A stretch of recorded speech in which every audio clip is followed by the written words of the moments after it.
my voice once saw? Was it mine?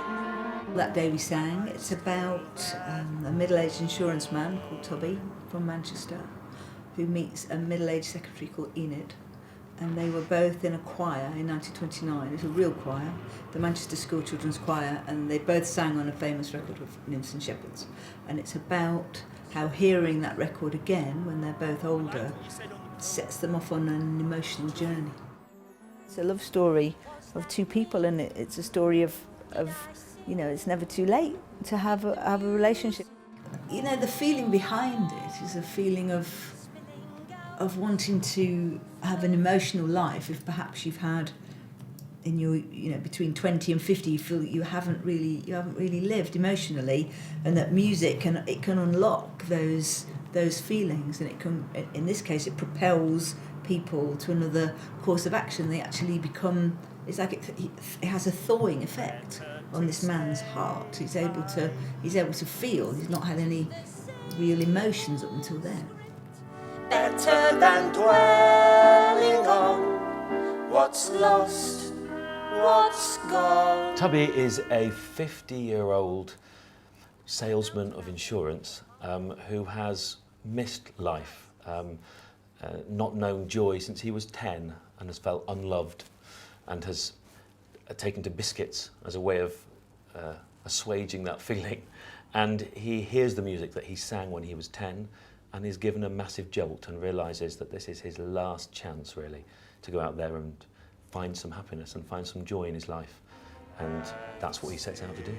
So it is that idea, you know, the idea that the boy is father to the man is very much what this play's about. And that we, you know, over time, we forget the boy we were, full of hope and energy, and who would challenge authority and would make people laugh and would go the extra mile to do things. I want my song to let you see who I can be when I belong. I'll give you all I have, I'll never swerve.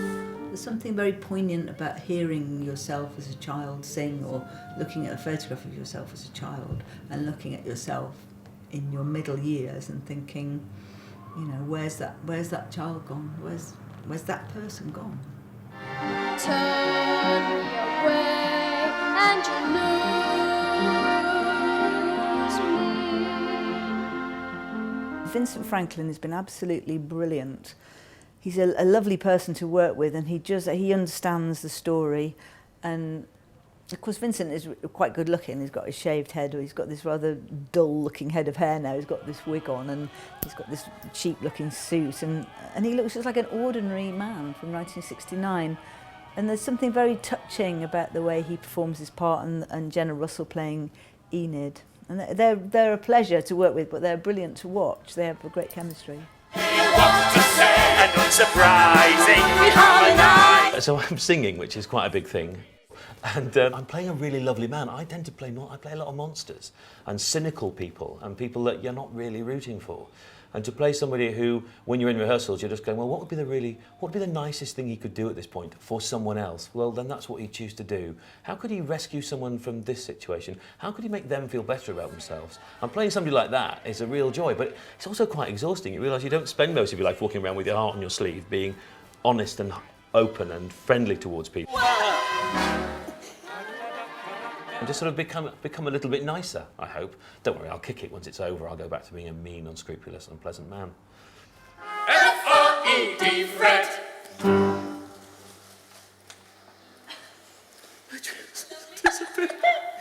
Trousers fell down.